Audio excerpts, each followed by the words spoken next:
Close your eyes and imagine a complete removal of sensory input. Most of us never experience true silence.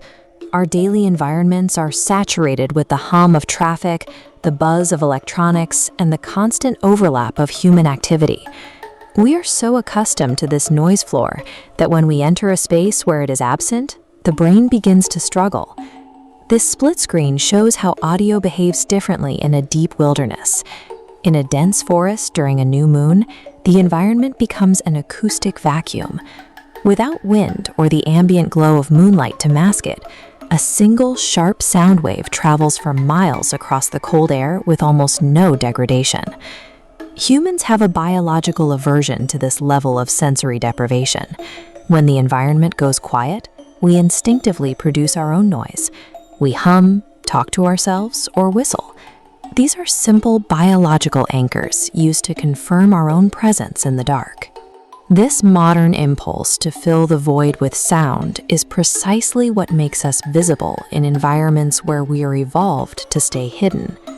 In 2025, a ranger report documented a group of hikers navigating a dense pine forest during a new moon. They were traveling at midnight, surrounded by total, heavy darkness. When a distant whistle echoed through the trees, one member of the group decided to whistle back. It was a joke intended to break the tension of the silence. This choice was made while their sensory systems were already failing. As the visual field shrinks to zero in the pitch black, the brain hyper-focuses the auditory cortex to overcompensate. Without visual reference points, your ability to judge distance and direction begins to rely entirely on sound. They had violated a survival rule found across Appalachian, Japanese, and indigenous folklore. Never answer a sound you cannot see. By returning that whistle, the hikers effectively signaled their exact coordinates to the entire forest. The response was immediate. Whistles began echoing from multiple directions, shifting through the trees at speeds suggesting something moved without touching a single branch. The surrounding wildlife, the crickets and owls, went completely silent. This triggers a state of acoustic overcompensation. In the dark, a fearful brain will mentally chase a sound, fixating on it so intensely that it begins to ignore other physical cues. This vector map illustrates the physical process of acoustic localization. The forest's response functions as a biological sonar.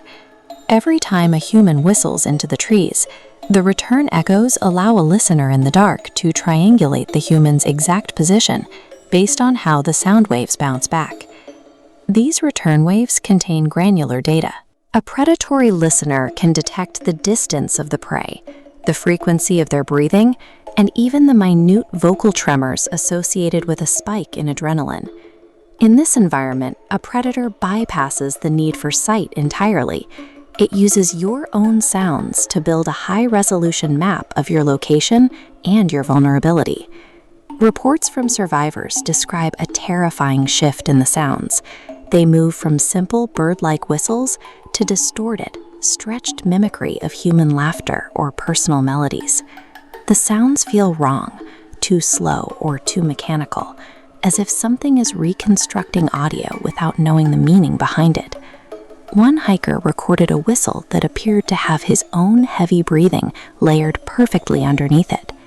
The entity wasn't just whistling, it was playing back the sounds he had made just moments before. This induces pattern panic. When the brain encounters an intelligent response it cannot see, it begins forcefully assigning human intent and physical shapes to the empty darkness. This mimicry serves a specific tactical purpose. It ensures the victim stays focused on the sound, keeping them stationary, or drawing them deeper into the trees to investigate the human noise. As the 2025 hikers fled, they realized the whistling stayed at a fixed distance regardless of their speed. The sounds moved only when they moved, and stopped exactly when they stopped. They were caught at the midnight tree line.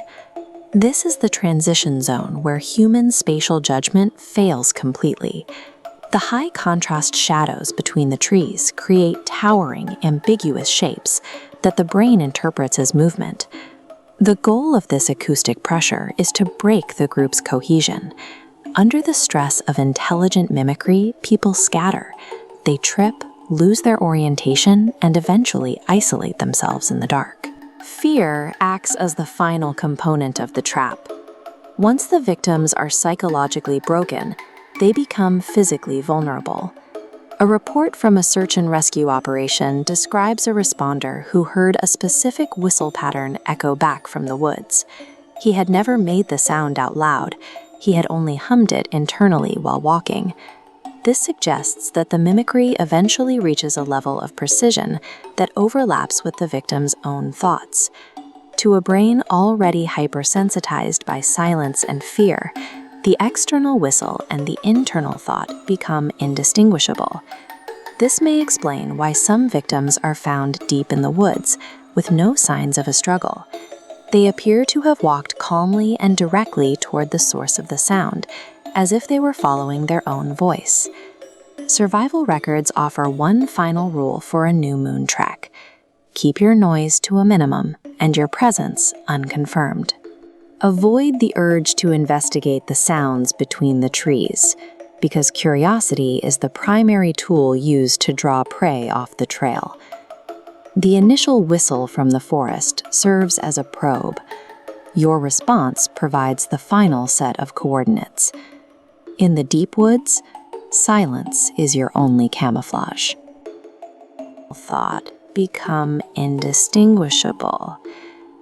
This may explain why some victims are found deep in the woods with no signs of a struggle. They appear to have walked calmly and directly toward the source of the sound, as if they were following their own voice.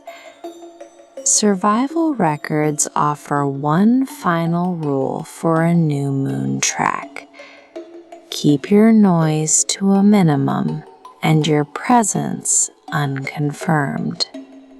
Avoid the urge to investigate the sounds between the trees, because curiosity is the primary tool used to draw prey off the trail. The initial whistle from the forest serves as a probe.